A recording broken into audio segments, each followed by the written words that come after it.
Well, good morning. I did decide to record this, but I'm not sure that I'll post it depending on how things go. So I'll just put it here. But I'm just so glad you guys are here. So glad you're willing to be together this morning. I just have to confess, I'm not sure how this is going to go. Just not sure which direction. Well, how the conversation will develop. So I kind of really need your help. What I have been doing is just reading pieces of the book that I'm writing, and this is not unlike that in a way, except I haven't written the thing that I want to write yet. And so I thought, in light of Jared's death and the tragedy that it is for the community, and a lot of us are really touched by that, and our relationship with the refuge and Kathy and Jose, I just have been pondering this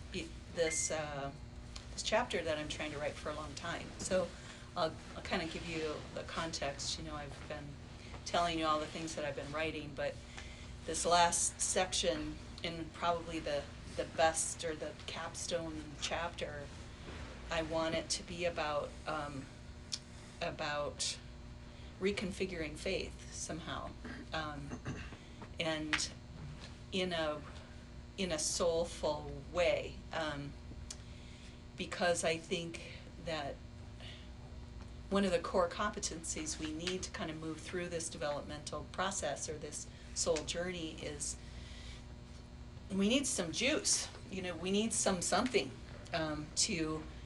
to stay on the journey, to continue to unfold, to be who we are, and to kind of live our life's purpose, if we want to put it that way. And it has occurred to me along the way that, damn it, if it doesn't involve some kind of faith. And as I coach people and, kind of walk my own thing, I have realized that that there is something that we need that's not ours, not necessarily something that we already have or that we feel that we already have. My own story was that I was such a great theologian, armchair theologian in my evangelical days, and I really loved doing that. I loved thinking about big stories and how it all fit together and how it solves this problem and that problem and how it all folds together, and the great wisdom of it all. That was kind of the thing that I loved doing. And and when that kind of crashed and burned and scraped off, it felt really naked to be without a big story, without a kind of organizing principle. And I realized almost right away that that what I had pulled around myself that I thought was faith was just a story. It was meaning, It was theology, and I'm not here to say it was all wrong, I'm not. It just was the way that I invested in it. I realized that it was a thing to protect me from, and to it was like a inoculation against all the things that I didn't feel like I could face, and all of the hard questions and all the bad things and all the terrible, suffering and stuff. I kind of had a refuge in story that made sense of it all, and that made it right, and made it okay, and that could give me what I needed to kind of keep moving, if only I could hold on to those beliefs. But when those beliefs kind of crashed, then I felt the gap right away, I guess is what I'm trying to say, that without that, then what? And realized that I still needed something that it that I could help me move forward, or help me kind of. So I could have picked another system, could have picked another, a better story. I just knew that that's probably, there might be better ones out there, but it's still a story, it's still a thing. And it was still going to be something that I pulled around myself to avoid that feeling of nakedness. And so I was like, oh, darn, my faith wasn't really faith, was it? It was a set of beliefs. And I started to really wonder about, and I always have wondered about faith. Always have kind of wanted to drill down and get the ingredients list. Really have wanted to get my hands on what are those things that we so desperately need. And so, anyway, I think that one of the core competencies that we need when we're on this journey together is somehow to reconfigure this whole deal. To maybe not figure out what it is, but to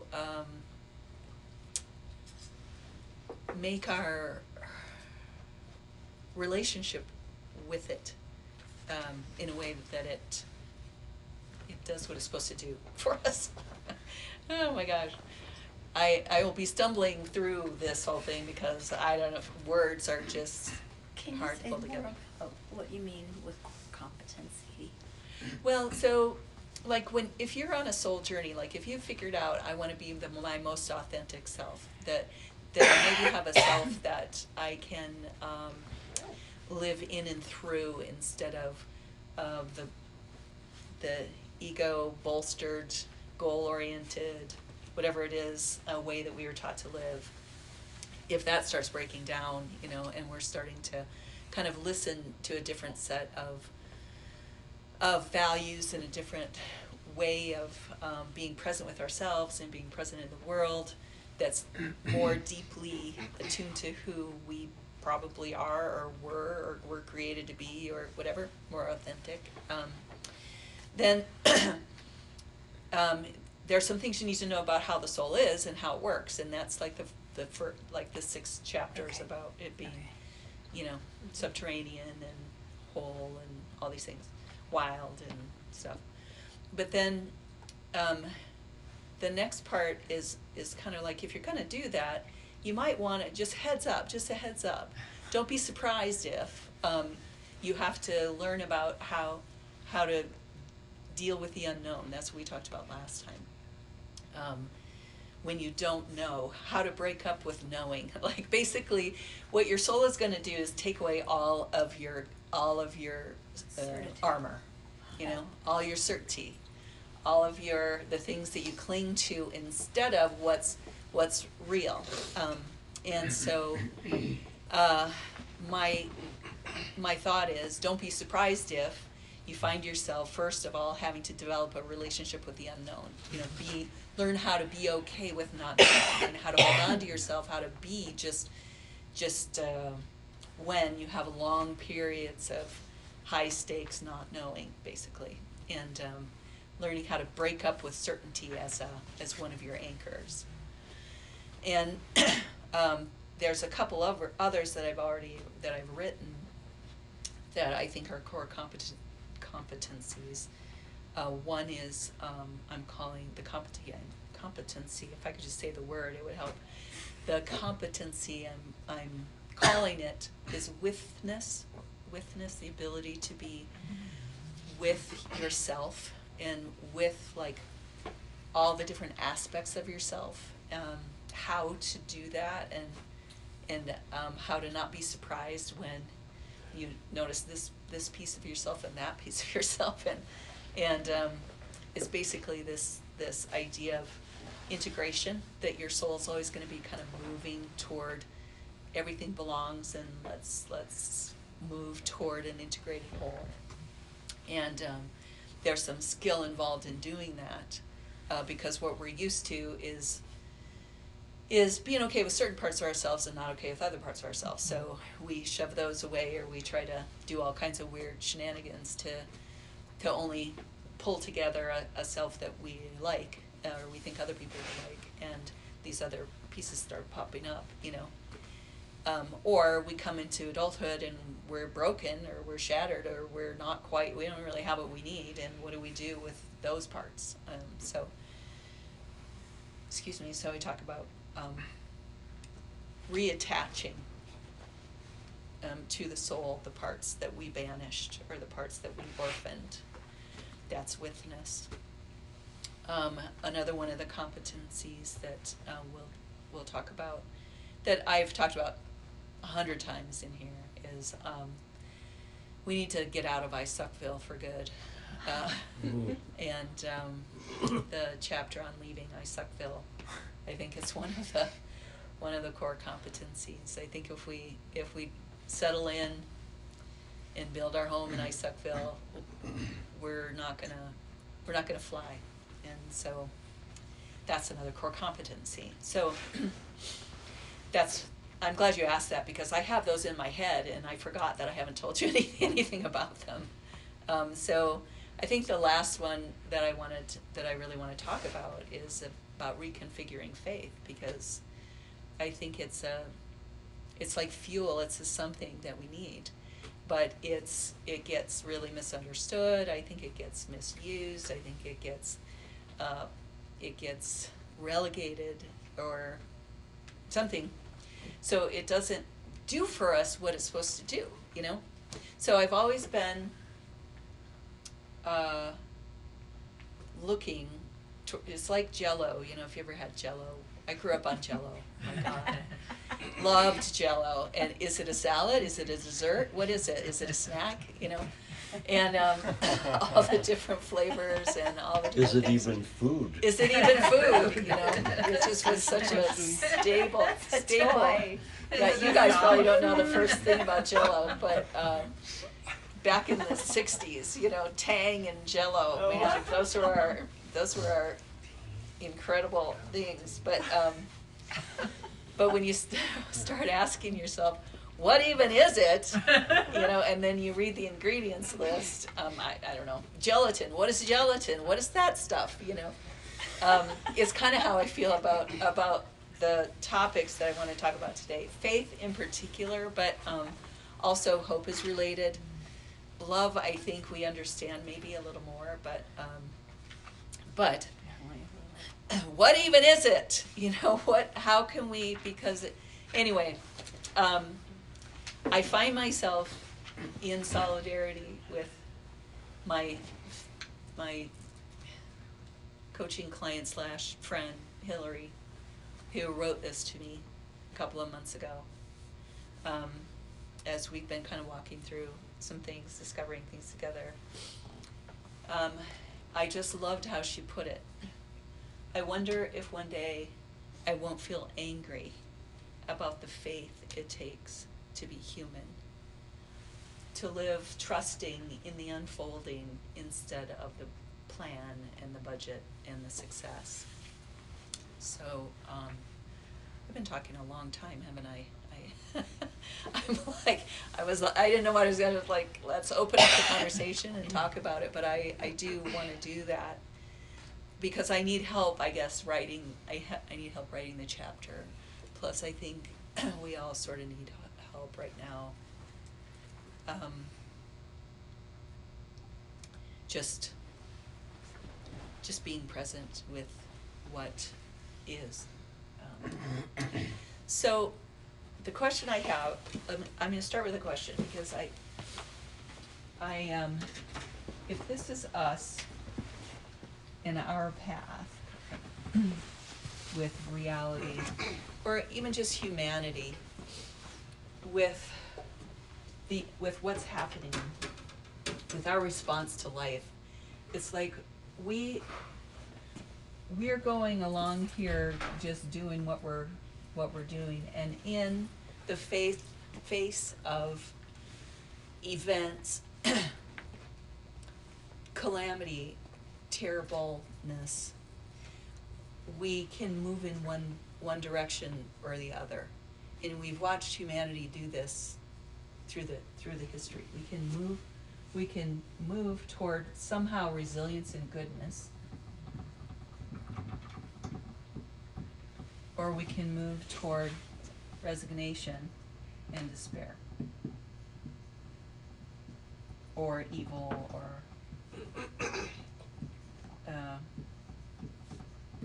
disintegration, or dissolution. And I don't know why I saw this in my head this way. It looks kind of dumb now, but because as I was thinking about it, and I was trying to write, I sit down and I'm just like, blah, blah, that's coming out my fingers. I'm like, my first question is, how do we deal with all the suffering in the world? How do we do that? How do we? And then I always thought, yeah, there's a ton of suffering in the world, but there are people who move into goodness. There are people who have the same set of circumstances. There are whole societies or systems who move from calamity into I'm just calling it goodness, for lack of anything. And then there are people, there are societies, there are systems that move into the opposite. And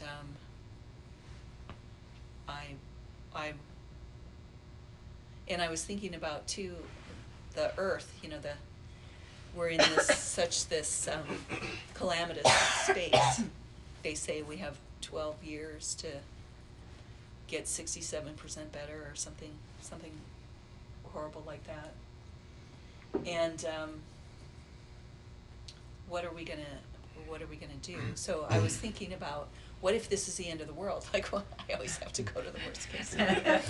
What if it's the end of the world? What if it's the end of the human race? What if it's the end of democracy? What if it's the end of, everything? And how could something, and of course, in some ways, it's like random bad things happen, so of course things are gonna, I was going down the bad route, just thinking, I don't know how we're gonna make it. I don't know how this is gonna happen. I don't know how, and it could very well just disintegrate into destruction. And but then I thought, it's not so hard to think that.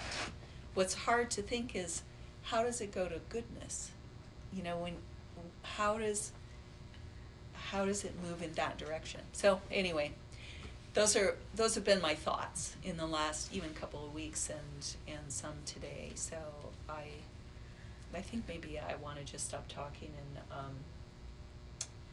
and try to have you guys talk a little bit about what are some of, you can start with where you're at, you can start with what you think where you're at with faith, hope, and love these days, or anything. I'm just sort of hoping that as we kind of start talking about these things and trying to drill down on how to make them useful, how to break them down and digest them so we can use these things for what we want to use them for, that we'll get somewhere. How's that for a TED Talk? I have a thought I'd like to share. Yeah.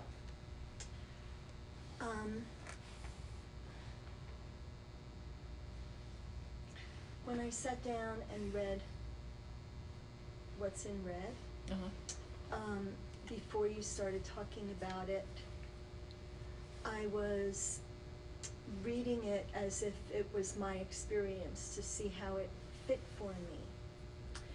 And I realized, and this might be coming from an I Suckville kind of place, I don't know, that for that statement to be true for me, I would replace angry with inadequate. That there's a strong self needed to be angry about those things. And I don't know that I'm there yet. Oh, wow. And so I feel the faith it takes to be human. I feel that I don't have it. I'm not angry about it. I feel like there's something wrong inside me that I don't have it. And that puts me in a lonely place. Yeah. And I had another comment. Of course. I mean, it's wide open. You don't have to ask permission. I was looking at your fallopian tubes. Oh, yeah. I don't know why I came up with that I totally thought that. That's how I saw it in my mind. And I think we need more of that kind of energy.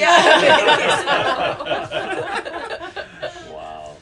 And I was thinking about a couple of observations I had just since Jared's passing this week that have really touched my heart, and I want to say floored me.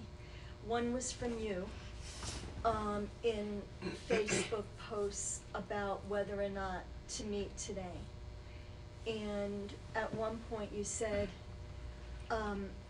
you wanted to make it available for people that felt like they might need to be here in order to process. And I thought that's such a generosity of spirit, because it's speaking to, in the midst of whatever your experience is, how can I make myself available to you that may need to be here? And to me, that's what goodness looks like, and that's the other side of resignation and despair. And I felt it again in one of the things that Kathy posted, which was a comment about how can we be there for the students that are hurting. And that kind of generosity of spirit in the midst of great tragedy. And again, not to make myself look like a total bitch, I'm really not, but I tend to go towards self-protection and insulation and selfishness when I feel pain, partly because I don't know there's ever going to be an end. And so I do this, and in your statement and in Kathy's statement, what I felt was more this. And that is just such a teaching for me through modeling, and it speaks to the goodness on that side of the design. Thank you for sharing that. Oh, gosh.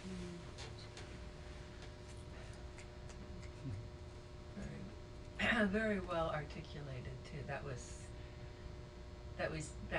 was easy to connect to and to understand and to get insight from.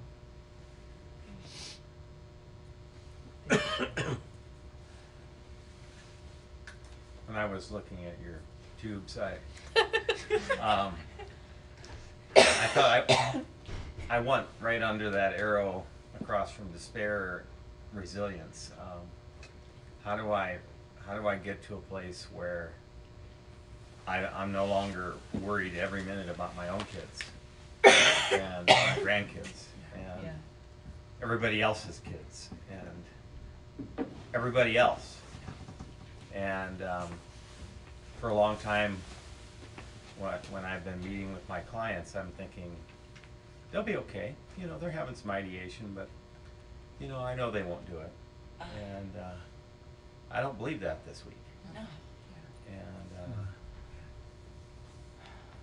so that's just I gotta get somewhere where there's a reset, there's a resilience, there's a place of, I think it's been called the illusion of safety. Yeah. We're never actually safe. But there is that illusion that we have to live in this world. I have to have the belief that an airplane isn't going to crash on this building right now. I have to have the belief that I'm going to be okay. And live every second until I die. And believe that everyone else will too. Because otherwise I go into this place of despair and resignation. And that's very similar to Isuckville. It's a dark, empty place. I'll just say, there's got to be some loop to this, because despair, as dark and dead end feeling as it can be, has been constructive at times in my life, and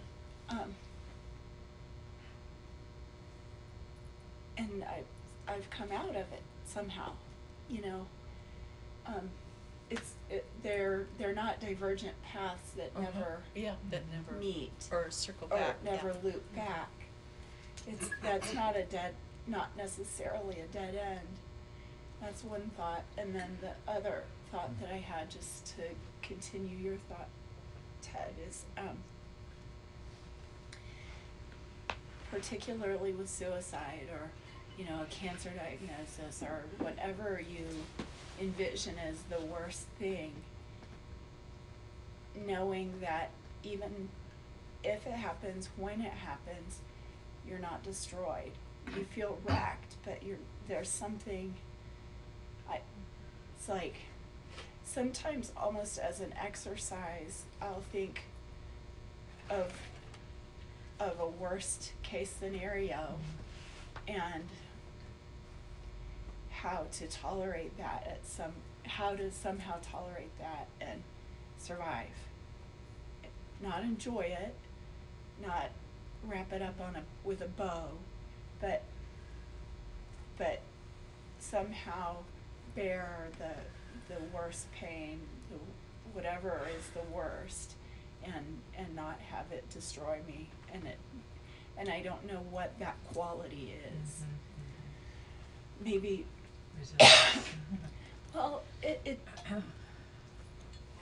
it feels more absorptive than resilient. I feel like I'm taking a punch, not bouncing back.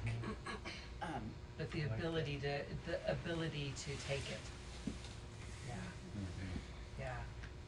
Well, the image of water, because that's what I think too. It's like if you hit a rock, flow around it.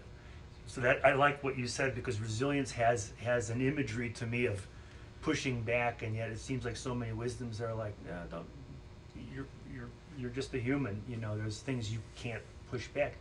Flow. It's like, recognize it and Kind just of roll flow, with it. roll, Kind of. and flow.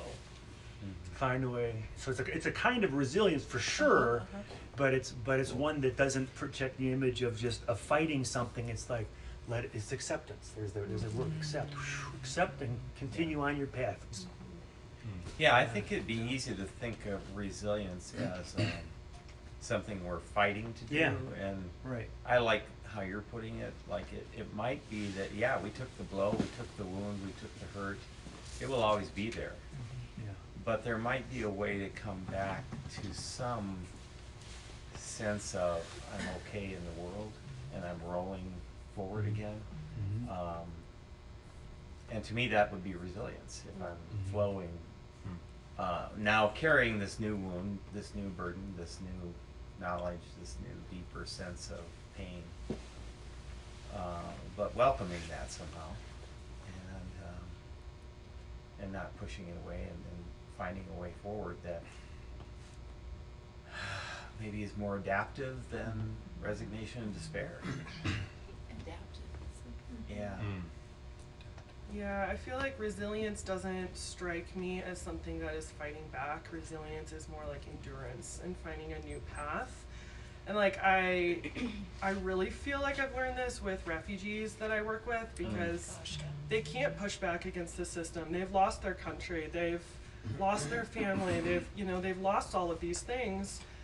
And the true measure of resilience is, can they find a new path here? And I feel like I've learned a lot through that. It's not really fighting back. I don't think it's just. It's a bigger belief in something good can come, but it's different than what you want it. I want to speak to where stillness fits into this and everything we're talking about. And Mary, that was a great analogy. I thought a little bit about Aikido, and how in Aikido, and I've never done Aikido, but what the teeny bit I know is that when something comes at you, instead of hitting it back or tightening, you let it, you absorb it. And so I had I had that image, but I really loved what you said, and I'm thinking about with stillness, just finding the willingness to sit still in the midst of this cycle, and I think that speaks a bit to the unfolding that Phyllis's friend talked about. I sponsor all these people in the recovery world, and there's a point in which you go from identifying as an addict and identifying as a sober person, and then there's a big gray spot in between where you're in nowhere's land, and you don't know where you fall, and you don't know, your feet are not in the same place at the same time. And that's when we tell people, are you willing to just sit in the question?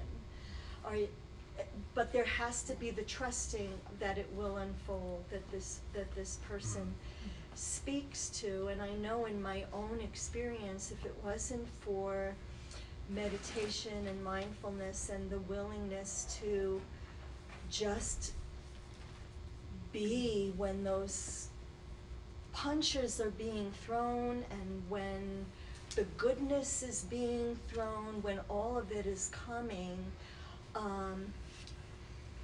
I know personally if I can't just hang there for a bit, and it's usually not as long as what's required,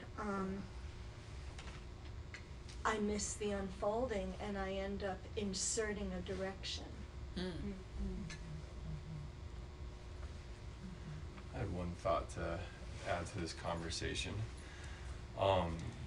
So this summer, Emily and I got to go to Alaska, and on one of our last days there, we were in this place called Glacier Bay, beautiful place. God, yes. And we were walking through this land that had literally only been around for a couple hundred years because a glacier had receded, and in that, this new land formed up where the glacier used to be. So it was like this first generation forest, and there's moss, and it was just beautiful. But it really struck me when we were doing this hike through this forest, because there was so much trees that were down, and there was so much quote unquote like death, and it was the most vibrant, living, beautiful space I can ever imagine. And it just made me remember that nature, when we look at nature, it trusts the death process. Yeah. It knows how to just hold it and, like you were saying, be still and let it unfold, and how that then literally out of a dead log, all this moss and greenery from a huge tree was like blossoming.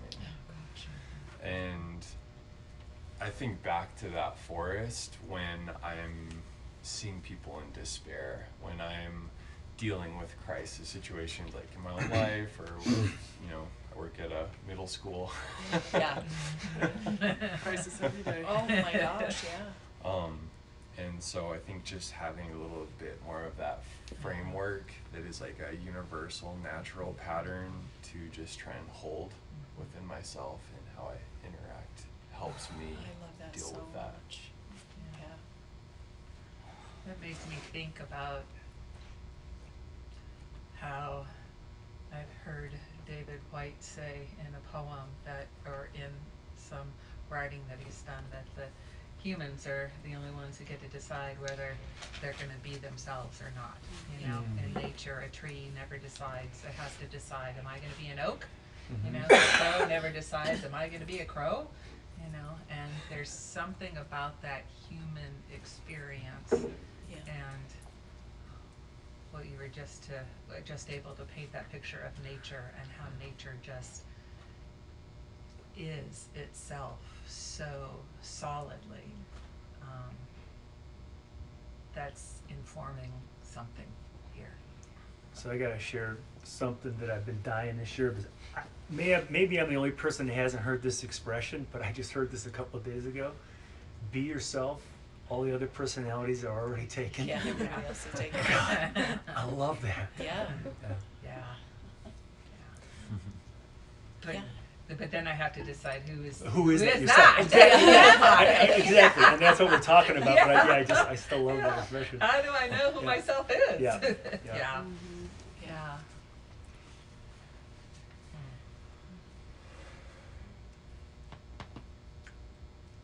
I'm just still sitting with the image. I don't know what it actually looked like, but I can just kind of put that in my head. I have a picture on my phone. I can share it. Really? with you. Yeah. Yeah. That would be lovely. There's a great time-lapse photography that many of you have probably seen where somebody just takes a picture of a mouse that's died, and then it's just interesting. You just see all this life come up.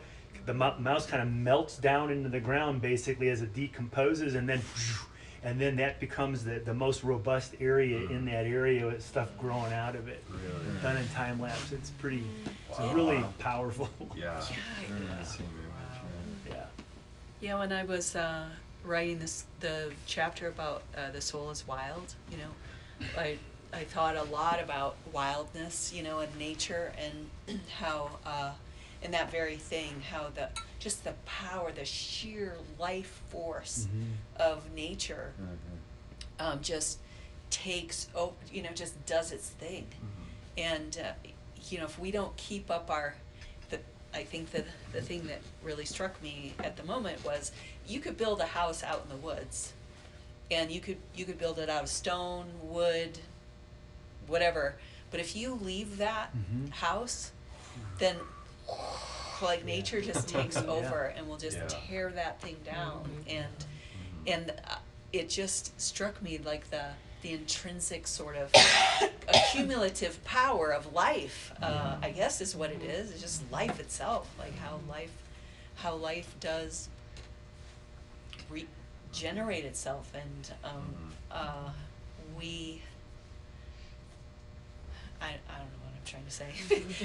Yeah. It just really struck me when you said that about dead trees and what looks like devastation is to nature is just part of what it does. And there's something about the presence of life that just keeps moving and regenerating and recreating. And that, to me, that's kind of part of what I mean by goodness. It's like, it's easy for me to think about catastrophe and evil and degradation and randomness and violence and you know, all of that. Like, that kind of makes sense to me when people are just destroying things. That's easy to do. But then in the face of that, our world, like our planet, the magnitude of intricacy and exquisite sort of complexity that has to work together to create this powerful living place where we, like, where did that come from? Like, how does that move in the direction of it's not just goodness, it's like wonderful, exquisite, like beauty, power, and majesty, and life sustaining and life givingness. Like, how did that happen? And we don't have to solve that problem because no one knows how to do that. But when I contrast the Earth to, at least in our galaxy, all the rest of the non-living, you know, places, there is something about nature we should be, you know, we should be grappling with or holding, because I watched an episode of this show called One Strange Rock. And Wonderful. there's one episode where it talks about how the different violent catastrophes that happened in the history of the formation of the Earth over the millions of years, that I'd never seen it that way, you know, and I don't even know how they decided how the Earth was created, but like that big meteor or asteroid that hit, you know, that killed all the dinosaurs and all of that's just one major upheaval, like catastrophic event that happened to the Earth to get us to where here we are, you know, where these systems work together with, you know, incredible intricacy and interrelatedness, and human beings walk the earth now, and I don't know, that really struck me, that we like our version of how things should be, tidy and moving in a linear direction, and the forces that be, whatever they are more okay with catastrophe and than we are. I don't know why we're so. I think that shows how resilient the earth is too. Like the earth and nature like really paint a picture that we can follow and listen to, because she bounces back after like the worst things happen, and that's even like soil that's just been destroyed, you know, by farmers like planting the same crops there, or pesticides. It takes like 20 years of tending that soil, and it regenerates, it comes back, it's healthy again. And so I think there's always possibility for change towards that, which kind of goes back to your point, Mary, that I don't think like despair is that end piece. Like there's some circle back, there's regeneration that's possible. I have a friend that every time we get together, we talk about pain and suffering a lot. She's been through a lot of death in her life, and we talk about, especially, I don't know enough about world cultures, but particularly in America, we numb and we avoid our pain to a huge extent. And she brought up something that she had listened to years ago just after her mother had died. And in this talk, a couple responses to intense pain were and they're kind of kitschy, but you either become bitter or better, you become smaller or bigger. And and when you think about nature and what it does and how it responds, it makes things better, and the world becomes more expansive. And I think when we can rise up, our world expands, we expand. But the tendency is to numb and get small. And I think when things like Jared happen, it's like that isn't even part of the imagination. It's like the catastrophe part of it, where it wasn't even like in there, and then something comes in and blows the world wide open, changes fundamentally how you experience the world. And I do think it takes stillness. The other thing I think it takes is love. And without that experience of that love, I don't think you can go in that direction.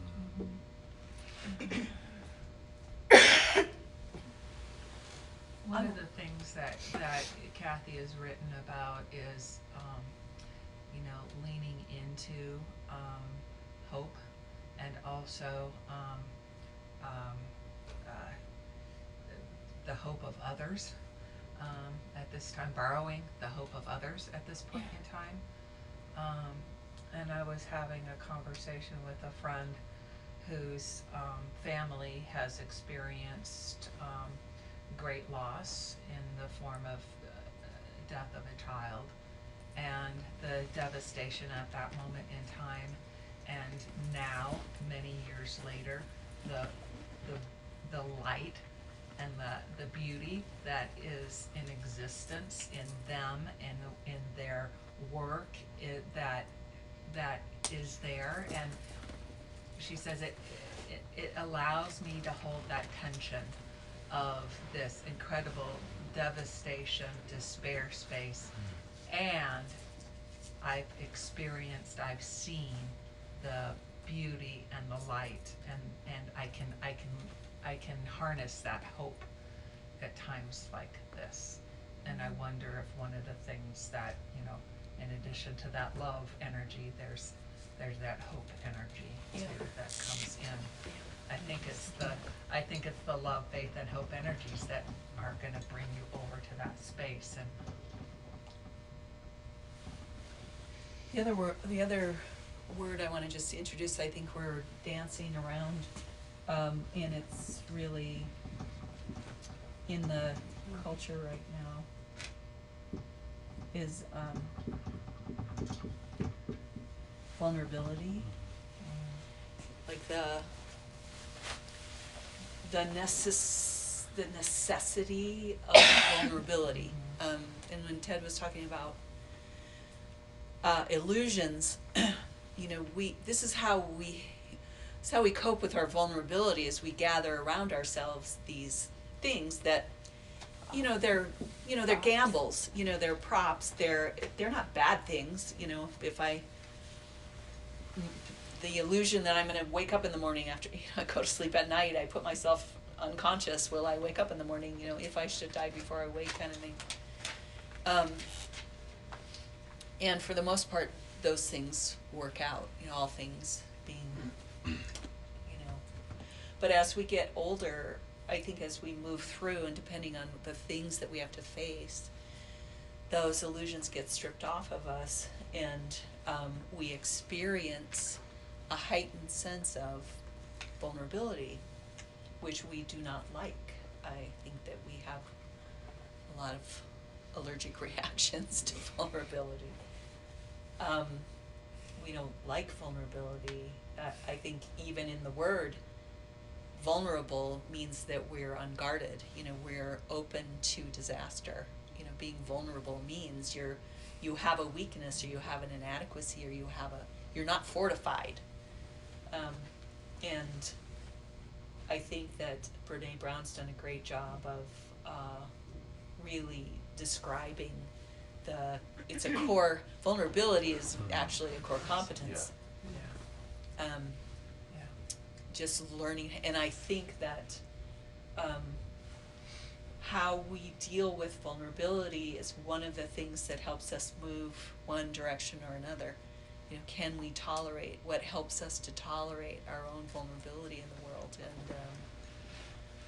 and what do we do when we are facing vulnerability? What's our knee-jerk reaction, and how can we move, with it? I was thinking when we were talking about the cycles of nature and the awareness we have that disintegration is necessary for integration to occur, and the beautiful image of the log and the moss, and how that relates to pain in our culture, because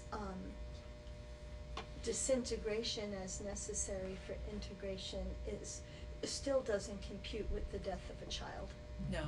And our culture is allergic to the level of pain and tragedy that goes with that. I work for the school system, and if there's a death in your family, they give you 2 paid days off. Are you kidding me? No, I am not kidding. You get 2 paid days off. And so and also, these are just disjointed thoughts, but I have to say them.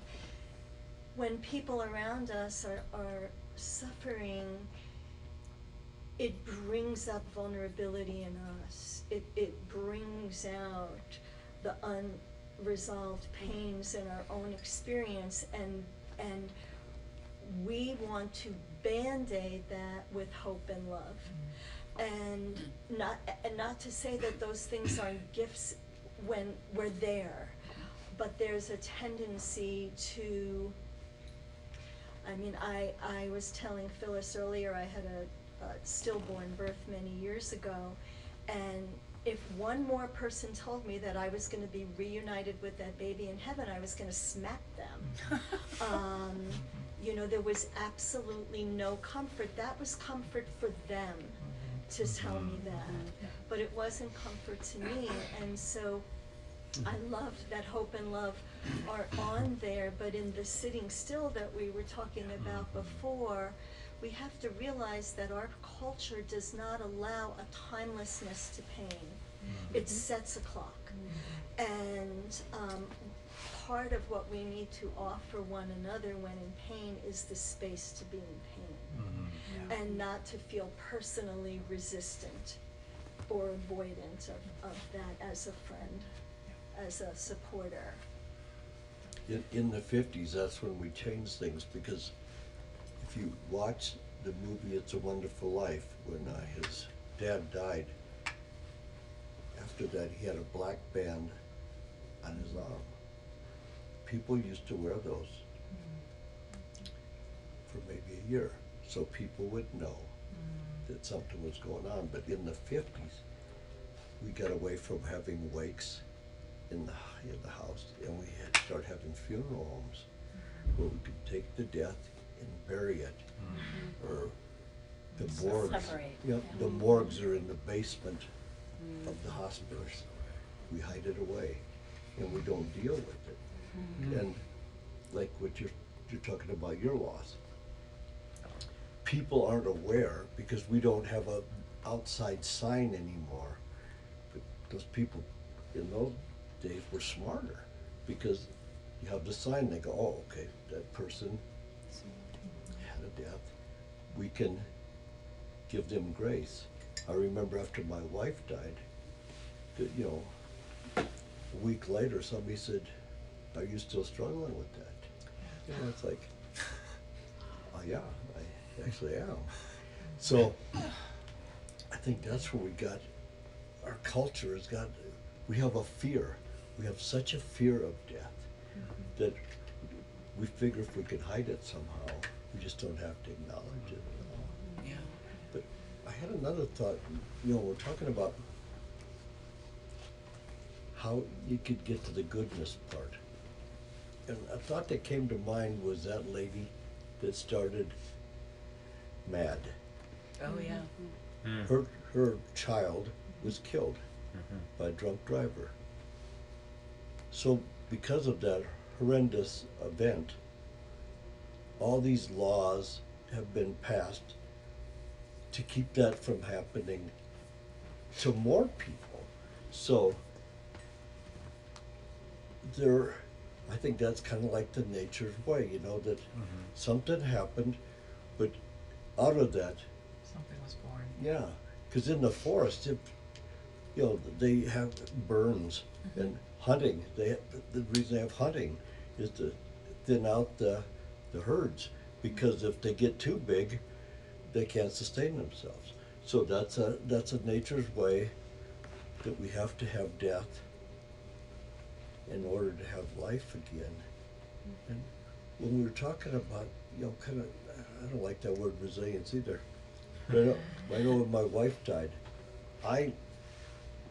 when I knew she was, the possibility that she was going to die because she was so sick, I thought, I can't do this. And I remember even telling her, I said, if you die, God could just go fuck himself. And she says, no, you know, she didn't like that. So, but I mean, that's where I was at, you know? And then I didn't think I could survive.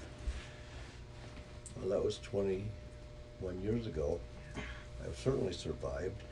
Not only survived, but myself and my children have survived, and we were able to thrive. So when I have those thoughts, like you're talking about your kids and now my grandkids, and the fear is still there, for sure.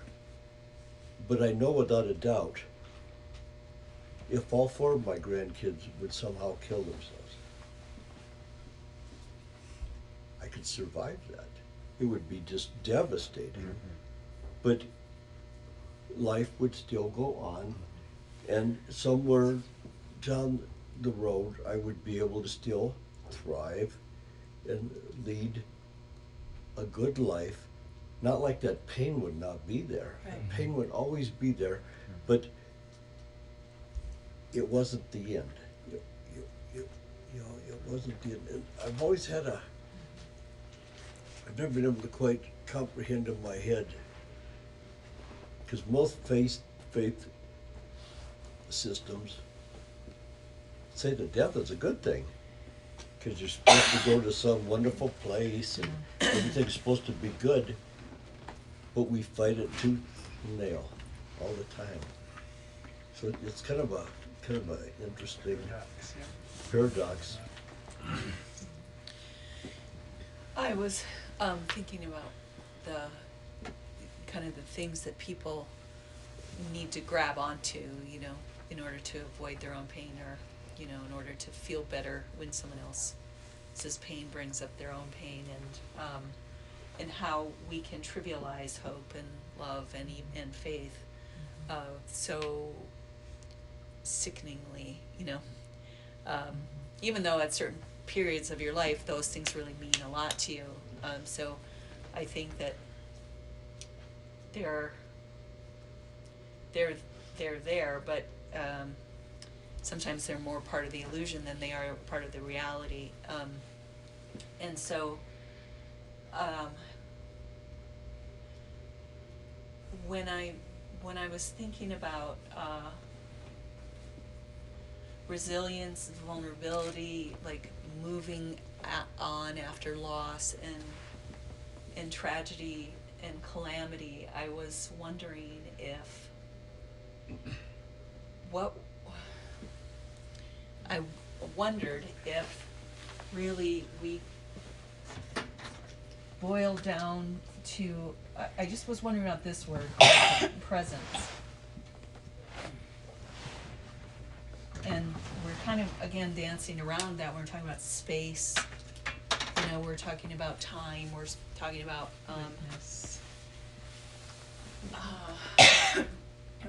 and what you can offer someone, I guess, in the midst of, Or yourself. or what you can offer yourself. And so part of what I'm asking myself is,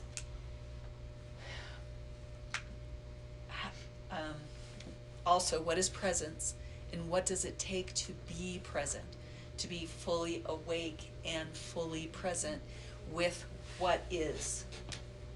And it makes me wonder if faith isn't that thing that helps you come all the way present, regardless of what it is. And whether it's, you know, something wonderful, something beautiful, something you get to wake up to because you're surrounded by the glory of something or the beauty of something. It's not as easy to be present as it sounds. And particularly in catastrophe or pain, or the pain of someone else. To be present and fully engaged seems to me like the one thing that takes a lot of courage and a lot of faith to be sometimes, is fully present. And so I wonder how presence, how hope and love and faith kind of are related to presence. I think, like, with presence too, like, it requires kind of holding both. And I think that's where, like what you're talking about earlier, it invites us to get out of that certitude place. Yeah. Because, kind of like what you were saying earlier, I think when people try and give Band-Aid answers to people that are in grief, it's because they are feeling like they need to assert some certitude that they think will maybe heal resolve the problem, when really it maybe is just something they're holding on to. But I do think presence is kind of that space where that transformative process can happen, because it gives time and space for the healing to occur. Yeah. Yeah. And I think you can contrast that to a child who might not have the capacity and might just you know, lose it completely in tears, and because the ability to hold different tensions, I think, happens as we grow and mature and add experiences, and I think you can contrast, and if we don't do that work where we can hold those things,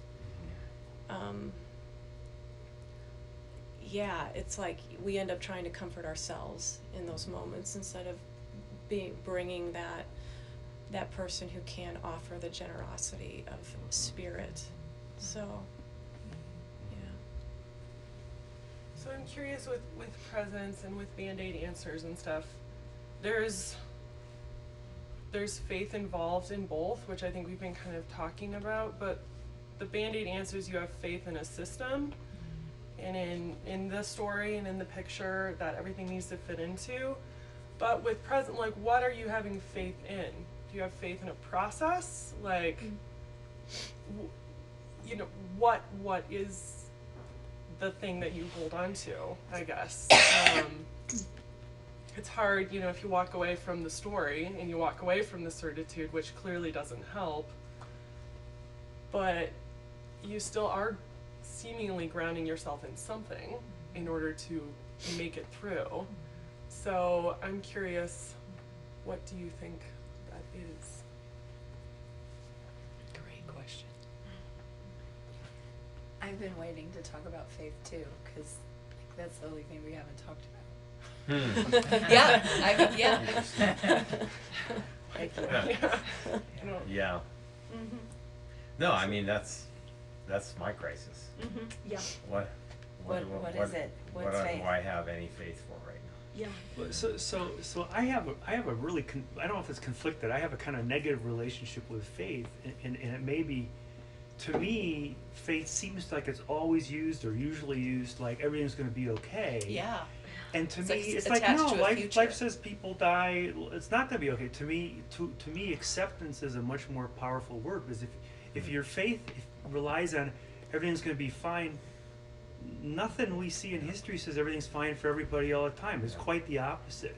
Versus acceptance says, it's the freedom of saying, I accept my situation. I got cancer. Ah, crap, I don't like having cancer, but it is what it is, right? Or my son just committed suicide. Devastating, absolutely. But instead of fighting it, you're trying to find a way to flow. It's like, how do I move forward from here, you know? And I see so much grace and beauty in what Kathy and Jose, the Facebook posts, and then you were mentioning that you're exhibiting the same thing by meeting today. There's such beauty in people that's what you see them do. I mean, what you're doing and what they're doing. I just see this bright light that is just focused on everybody. It's not, not closing in on themselves and burying themselves, but they had this amazing grace of just openness. I mean, it is for me such a beautiful experience when you see people that to me, like, that's what it's like to be a fully wise, mature human, which isn't to realize that everyone should be there. I don't think it's an easy place to be, but it's beautiful to watch, I just look at that and go, wow, they're the real deal, I wonder if that kind of answers Emily's question. But I was thinking that what you're talking about is love, is what it is love. That the presence that you can show, like in a situation like this to Kathy and Jose, is just loving them, is how they need to be loved. Yeah. And I think that can.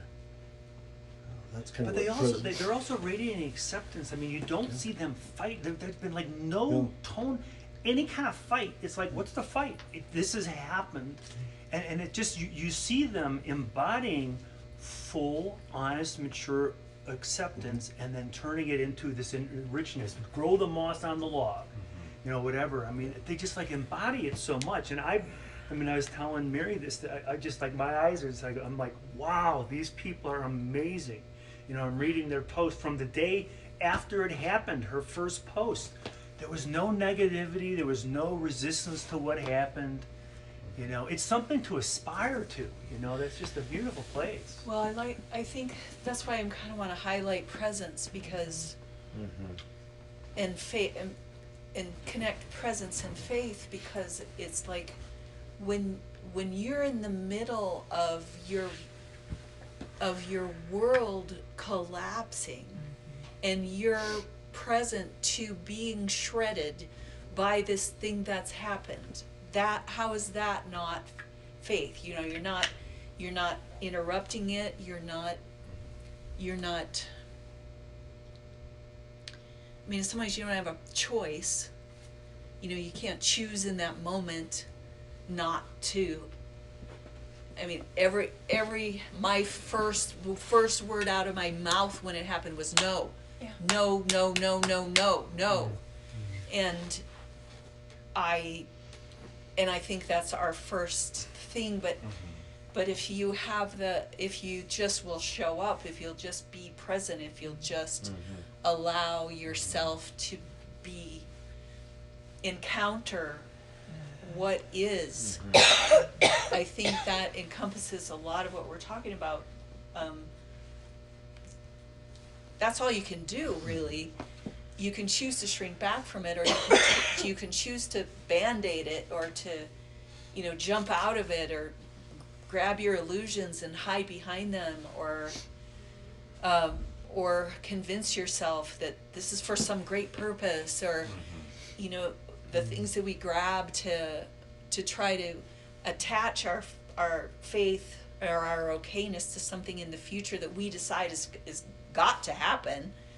You know, that those are illusory things, but to stand in the naked now without your covering, you know, without your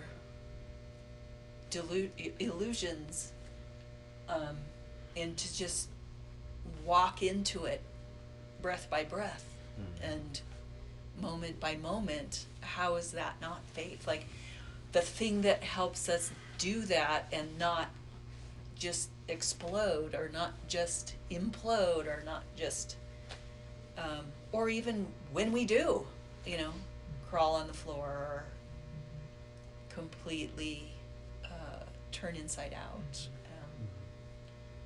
I just think there's something about, as I think about how hard it is for me to just be fully present, like all the way here, and what a habit I have of, you know, hedging my bets, or living with the buffer. There's something that is so intense about presence that I don't think I can endure very well. Yeah. There, in those moments in particular, but I think at best, I fancy myself as being present. I think at best, I dip in and out of presence because it's unsustainable. It's just too intense to be 100% present all the time. And so my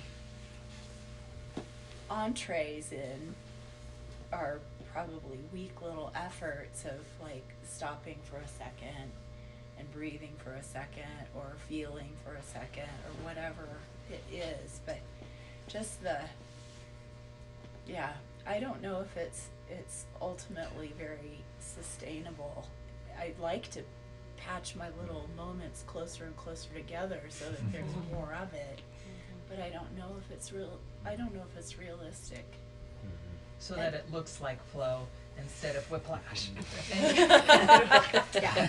And then the other word that comes to mind in that, and maybe my definitions are a little lax, but I just think of grace. When I think of presence, I think of an accompanying grace that is something that's beyond me. And I don't know if I have an active faith, but what molecules of faith I may have left in my system,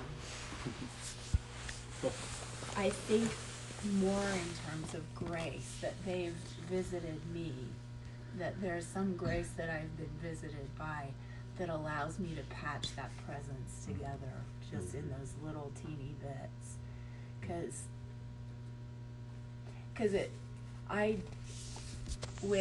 When I look at myself and my capacity, it's not, I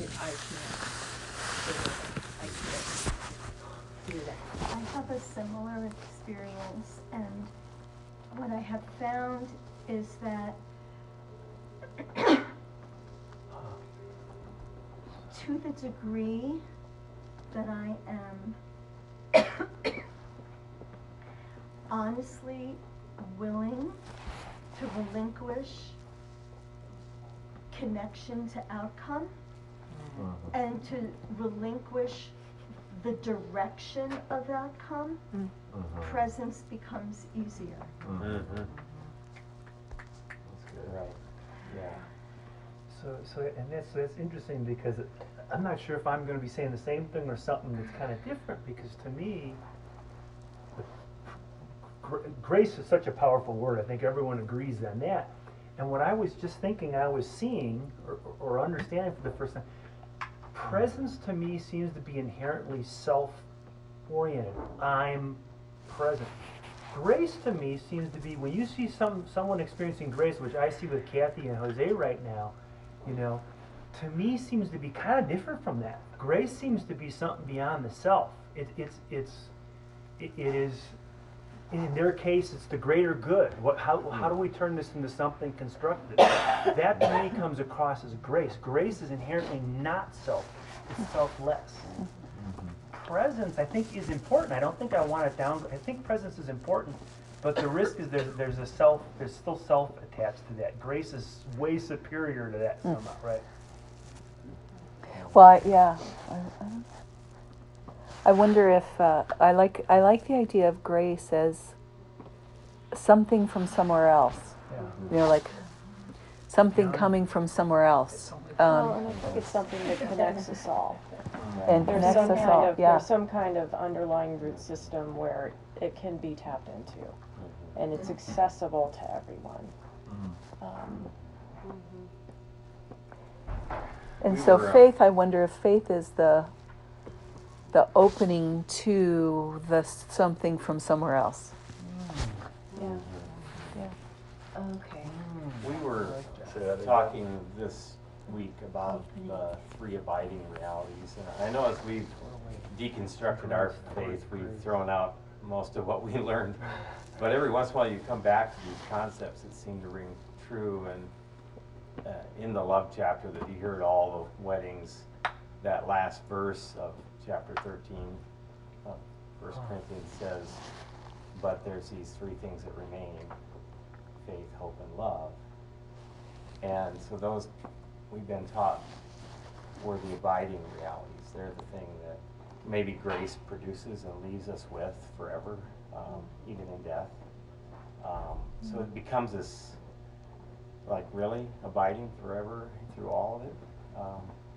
And so that kind of just blows the mind. And then I remember just being really struck by someone talking about faith, and they pointed out that it doesn't say faith is the assurance of things hoped for, the confidence of things unseen. It says now faith. And so faith somehow is in the now. It's and I noticed up here, like, I would have put faith where you've got presence and grace, because that's the three abiding realities. And just how, but presence and grace and witness and nowness and vulnerability and not hiding it away like Mike was talking about, but actually letting it be present. That's the reality. As Eckhart Tolle says, there's never been a moment that wasn't now, and that's the only way we ever experience. But we're spending all our time regretting and planning and controlling and directing, and that's our escape from the now. And yet, that's the place where somehow faith is now. And it's all a big mystery, and how it can remain, I don't know. That's just, I think, like, all of life is basically inviting us into that. Yeah. Yeah. Whether Yeah, it's yeah, on yeah, yeah. this side or on this side, the goal, or at least the invitation, is, can I experience this, and what can I learn from it? I turned 30 this summer, and I got kind of a interesting little tattoo. It says Imago Dei on my wrists. And the way that I think about it is, I hope that my life, when I remember my own image in God, that I'll be invited to be open and just that. receive what life is, Yeah, yeah, and not be this Yeah. or be this, yeah, but just be this. yeah. That's awesome. And that also talks about presence. I kind of want to get back to presence a little bit because I think you're right. You know, when we show up, we're still ourselves. You know, but I think that when we practice silence and the presence without our stories, we get more and more and more present, kind of naked present. And I've read these quotes to you guys before, because they come from my favorite book, Women, Food, and God. But it has to do with presence and the kind of the essential nature of the soul. And I just want to read them again because, just because.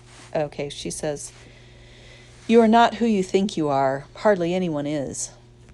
Because although kids come into the world with an implicit understanding of who they are, they have no self-reflective consciousness. They know who they are, but they don't know that they know. And the only way they find out is by seeing themselves in their parents' eyes. We become what and who our parents saw, figments of their imagination. Then, as my teacher Jean says, we spend our lives following instructions given to us 10 or 30 or 50 years ago by people we wouldn't ask for street directions from today. The hard part is allowing yourself to know what you already know, what you knew when you were 4 years old but have since forgotten. The hard part is disengaging from the roar of can'ts and won'ts and let me out of here's, to paying attention to the deeper song, the deeper truth, you without your story of you. You as you experience yourself directly here, now. When you sit down, when you listen, when you sense your body directly, there is what Eckhart Tolle calls animating presence blazing through you. It is beyond any story. It's not of the past, not anything that anyone ever told you. It's been in the background every minute of your life. But since you were paying attention to the foreground, to the changing appearances and the dramas and the feelings, you never noticed it. But now you can. The more you pay attention, the more you fall in love with that which is not obsessed, that which is blazing itself through you, the life force that animates your body.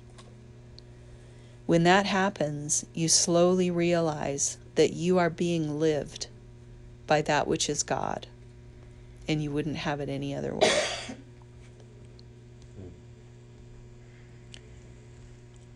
I was just so struck by that idea of behind everything, there's this animating presence. And I wonder if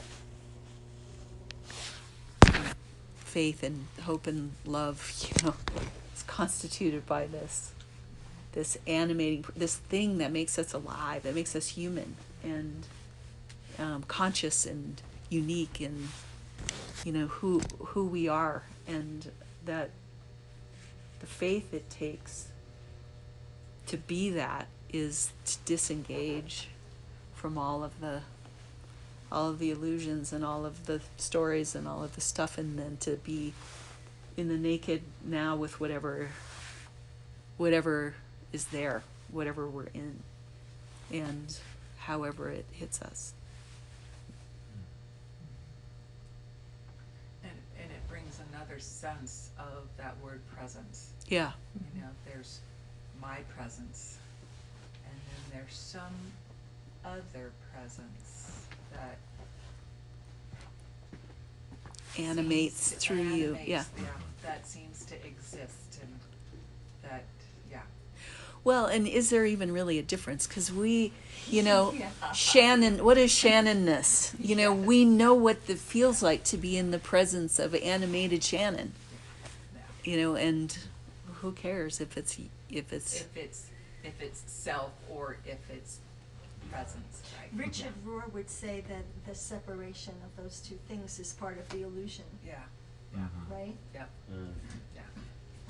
And we put that in front of ourselves too. I mean, Yeah. I think, like if I'm walking around absorbed in all my stories, I might be miserable or depressed, or I might be insecure or whatever, but it doesn't stop the animating presence from coming out. You know, I've experienced a couple of times when I just was in the most like, bleh, and people were catching whatever was blazing anyway. You know, so I think when we show up and we're just present and we're in our stories, and that doesn't feel very, I mean, sometimes we can spread that, but sometimes that whatever it is just blazes anyway. And I love the idea of learning how to be present with that blaze, learning how to just blaze, learning how to just be in the blaze. A word that keeps coming up is this connection thing, and I was thinking about our conversation last night with our friends. So we have a friend that works in hospice, and he said, you know, when people are going through tragedy, I can't offer them anything about their specific situation because there's nothing you can offer them. They're going to go through it. That's about all you can offer them. But he said, after I've sort of gained their trust in being present with them and just letting them through it, then sometimes I'll talk about nature and our connection to nature. And I'll talk about the experiences around the world and the connection to that. That we're not alone in our suffering, that we're connected in our suffering.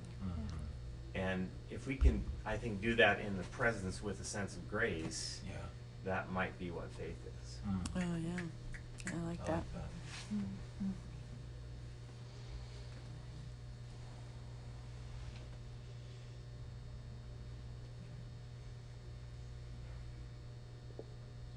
And there's that experiential experience that those people are getting to have. That allows them probably to open up to that presence, to that grace, to something beyond just themselves. But until they get a chance to experience that, how can I even trust, have faith? Yeah. But, Safety goes away in the presence of Band-Aid answers and platitudes. Yeah. It just, if I can fix you, then. Yeah. Right. Yeah.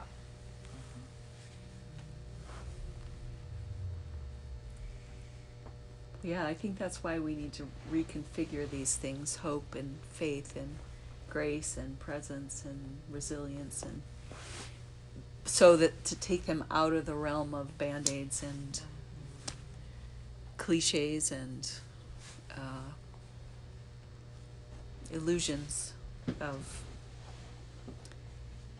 caricatures of the real thing.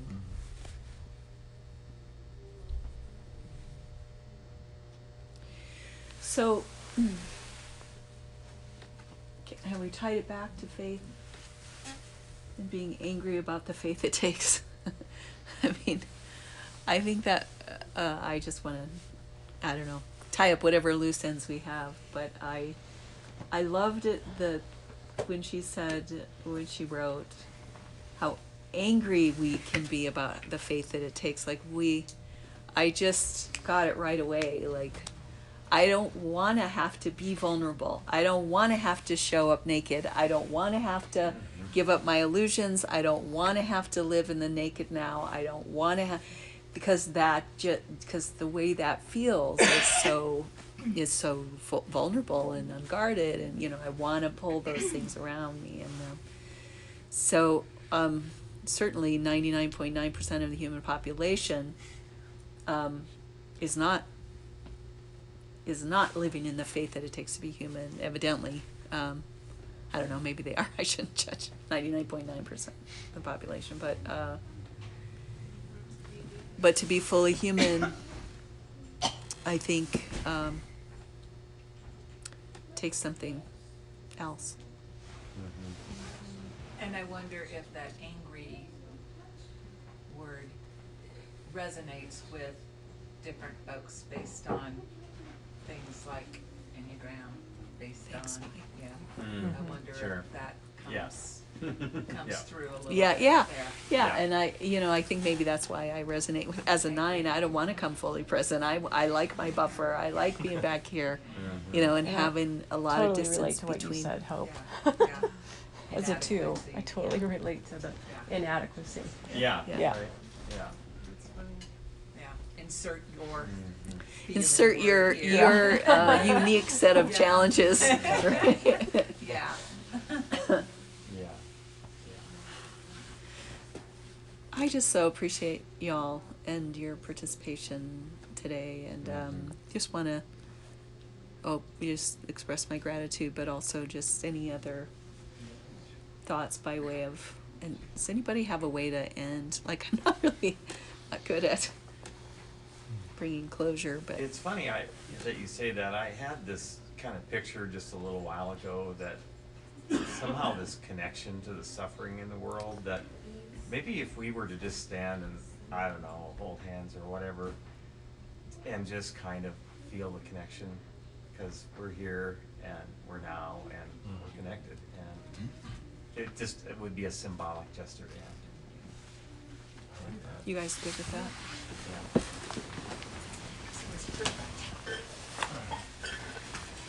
And I got the best spot in the house. Could you facilitate that a little bit? Yeah, just there's only now. There's only this. And we are connected in this and this now.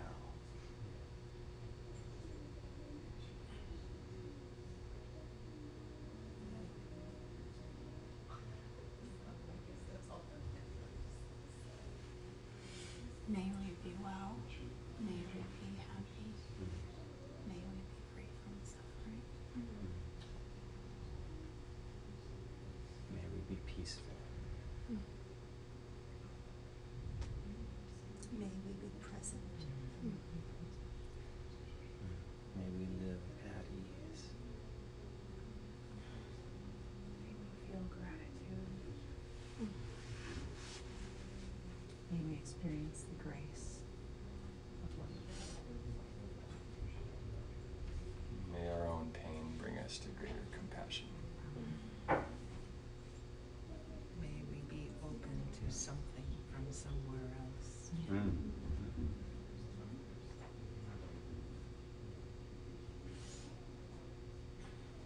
May we invite life in whatever form it comes.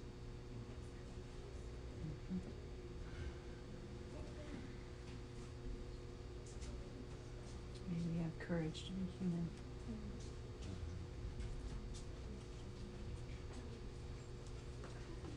May we have witness with ourselves and with those that we're walking with.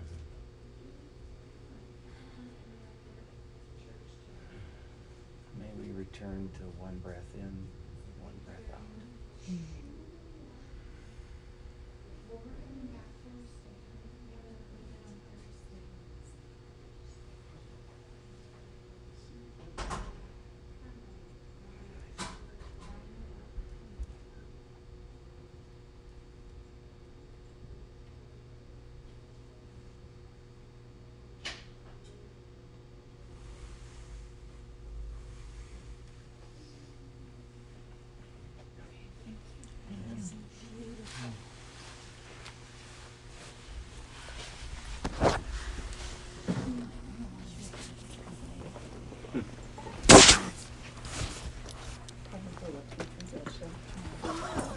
Now you tell me. Missed the big finish.